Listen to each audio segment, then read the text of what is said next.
यहाँ पर बारिश का मौसम है, उसकी वजह से सिग्नल नहीं है, तो उसकी वजह से बीच बीच में वीडियो कट रहा था, रुक रहा था, उसकी वजह से मुझे उसको फिनिश करना पड़ा और मैं आप सभी के सामने दोबारा लाइव हूँ। जैसा कि मैंने आप सभी को बताया कि आज हम इस लाइव के माध्यम से 25 फरवरी से लेकर 11 जुलाई तक की सभाओं की विस्तृत चर्चा करेंगे। तो मैं आप सभी को पुनः गुरु पूर्णिमा की हार्दिक शुभकामनाएं और मेरे उन सभी गुरुओं के चरणों में वंदन नमन, जिन्होंने मुझे प्रत्यक्ष और अप्रत्यक्ष रूप से जिनसे मुझे कुछ ना कुछ सीखने को मिला। मेरा आप सभी से निवेदन है कि एक बार जुड़ें, सुने और चिंतन मनन करें कि समाज के अंदर क्या हो रहा है। जो लोग कह रहे हैं कि अभी 11 जुलाई को मैं एक लाइव के माध्यम से समाज की बात सामने रखी थी, तो लोग कह रहे हैं कि आप घर की बात को बाहर कर रहे हैं। तो मैं उनसे कहना चाहूंगी कि बात घर की बात बाहर करना नहीं था, ये बात समाज की बात को समाज तक पहुंचाना था। खैर, इस बात को हम छोड़ते हैं, हम मुद्दे की बात पर आते हैं कि 25 फरवरी से 11 जुलाई तक की जो सभाएं हुई उनकी हम यहाँ विस्तृत चर्चा करेंगे।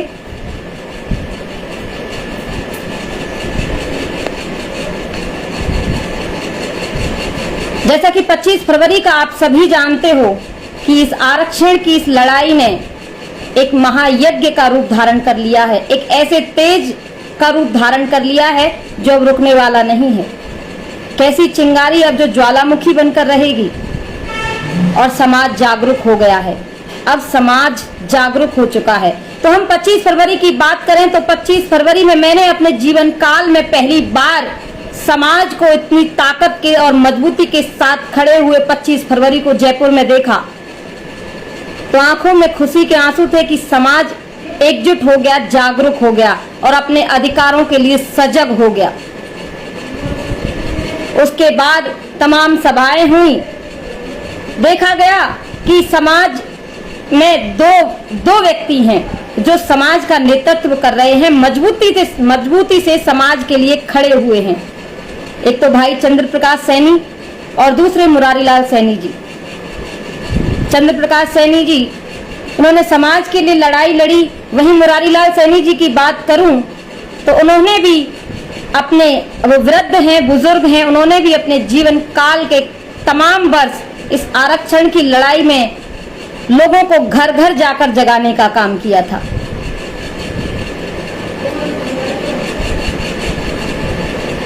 तो जैसे ही समाज ने इन दोनों को दो समूहों में बटे हुए देखा तो समाज, मेरे समाज के जो बुद्धिजीवी लोग थे, उन्होंने इन दोनों समूहों को एक मंच, एक झंडे और एक बैनर के तले लाने की सोची। तब राष्ट्रीय फूले ब्रिगेड और आरक्षण संघर्ष समिति को मिलाकर के फूले आरक्षण संघर्ष समिति का निर्माण किया गया।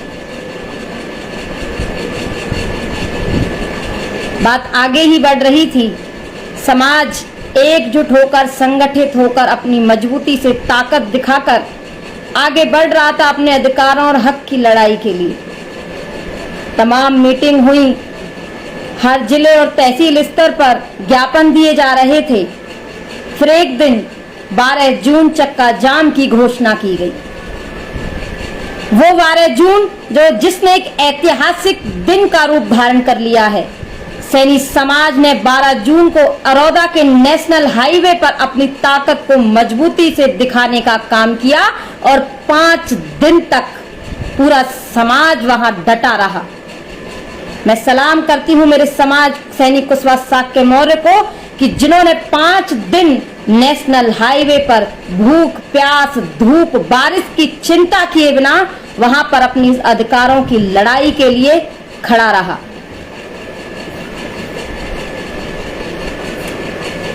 उसके बाद और भी मीटिंग्स हुई, अलवर में भी मीटिंग हुई।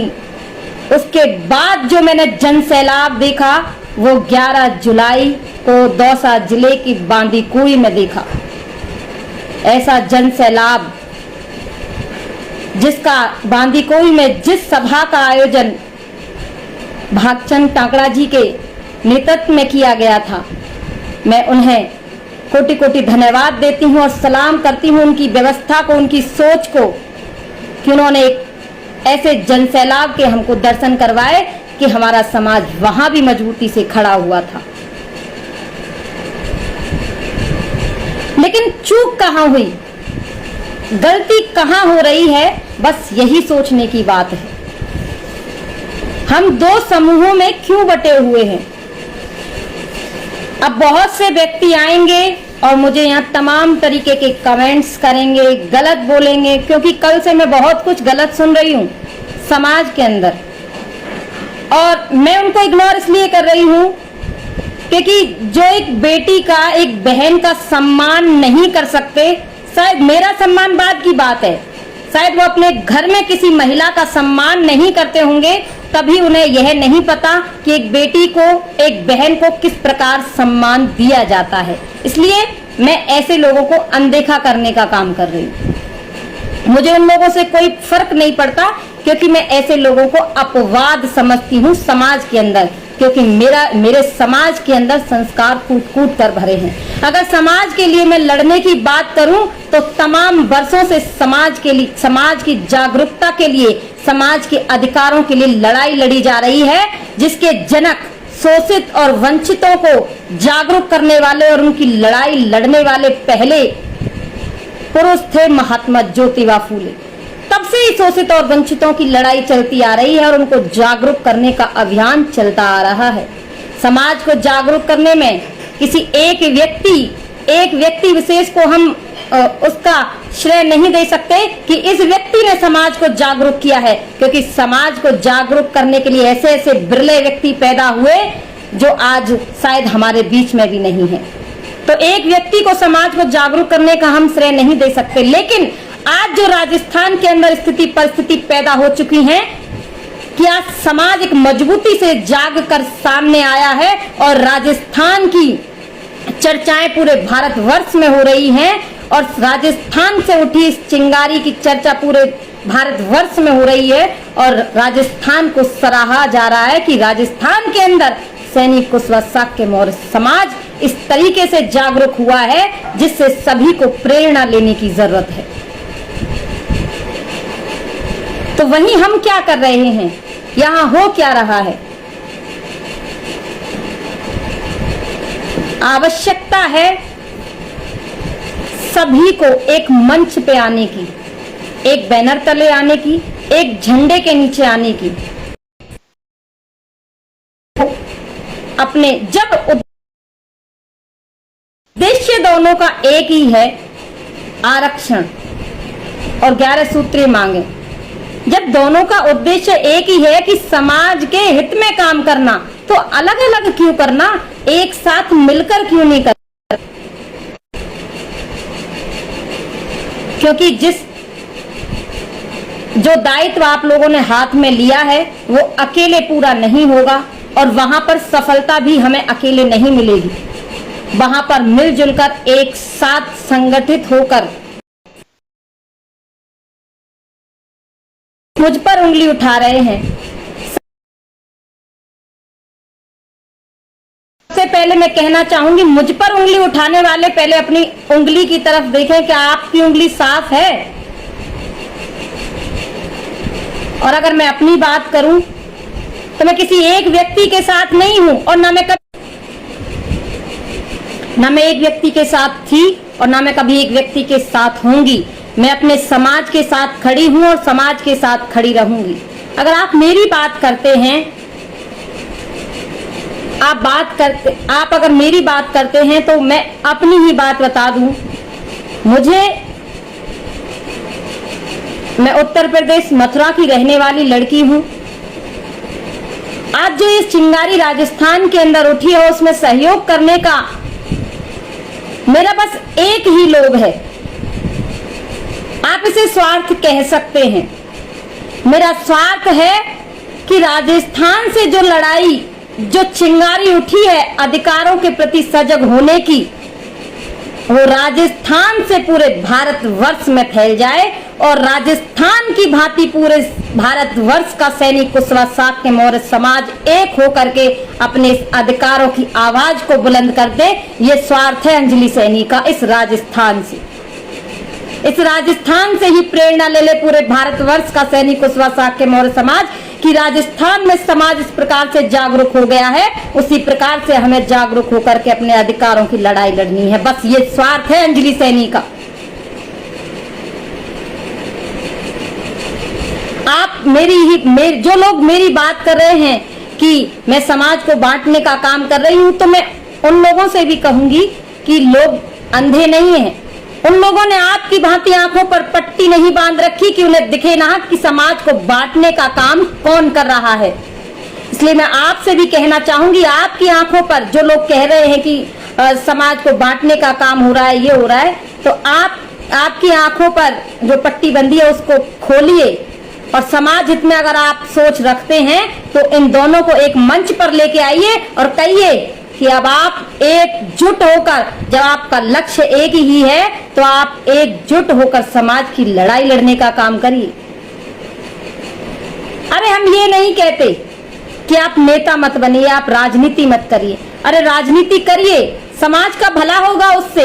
ऐसे ऐसे दिग्गज नेता जब राजनीति में आएंगे समाज के, तो पता तो चले विधानसभा और लोकसभा में जब सैनिक कुशवाहा शाक्य मौर्य समाज के दिग्गज नेता गरजेंगे वहां पर क्योंकि हमारे अधिकारों, जो हमारे अधिकार की बात है वो विधानसभा और लोकसभा में ही उठाई जाएगी।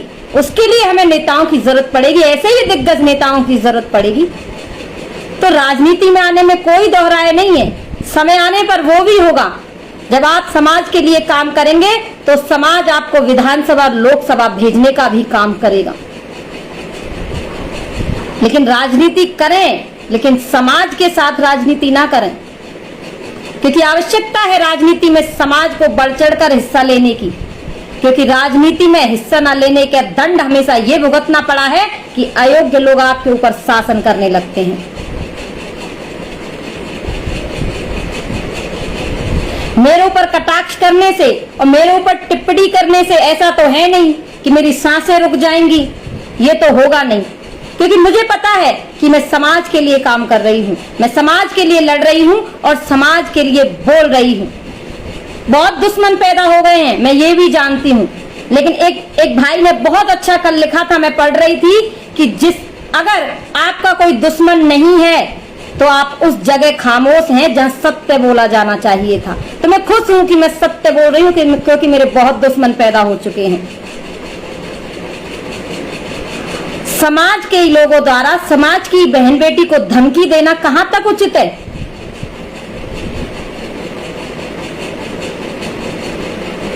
वो भी एक व्यक्ति विशेष के लड़ाई के लिए कि आप कह रहे हैं कि हम उसकी लड़ाई लड़ें, कोई कह रहा हम उसकी लड़ाई लड़ें। अरे कौम की लड़ाई लड़ो, समाज की लड़ाई लड़ो। जब समाज के लिए आगे आए हो तो समाज के हित में खड़े रहो। किसी व्यक्ति विशेष के हित में खड़े होने से कोई भी लाभ नहीं होगा।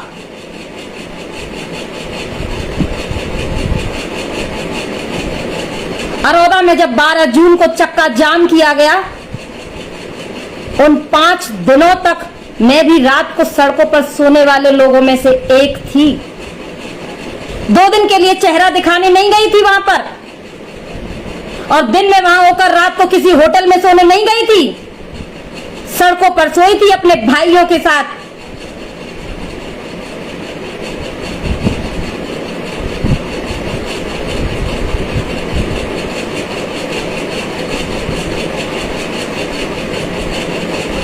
बात करते हैं कि अंजलि सैनी इस तरीके की बात कर रही है। अंजलि सैनी बार बार बता चुकी है और चीख चीख कर कहेगी कि मेरा एक ही स्वार्थ है, वो है पूरे तमाम भारतवर्ष को राजस्थान से प्रेरणा दिलाने का कि सैनिक कुशवाहा शाक्य मौर्य समाज अगर राजस्थान की भांति एक हो जाए तो वो दिन दूर नहीं कि सत्ता आपके हाथों में होगी। ये स्वार्थ है अंजलि सैनी का।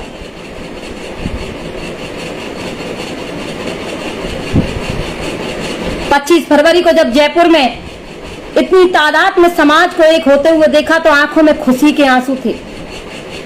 उसके बाद जब 12 जून को समाज को सड़कों पर देखा दोबारा, तब भी खुशी के आंसू आंखों में थे कि मेरा समाज जाग रहा है।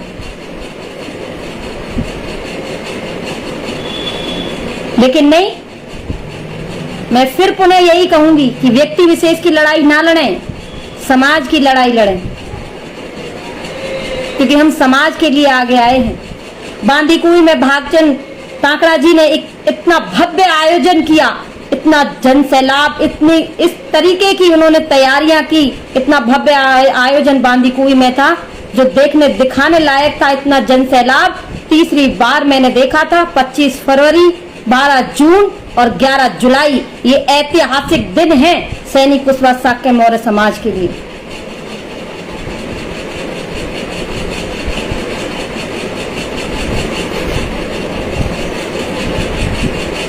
भूल चूक होती हैं, सभी से होती हैं, लेकिन समझाने का काम आपको और हमको ही करना है। एक दूसरे पर कटाक्ष करने से, टिप्पणियां करने से कुछ नहीं होगा।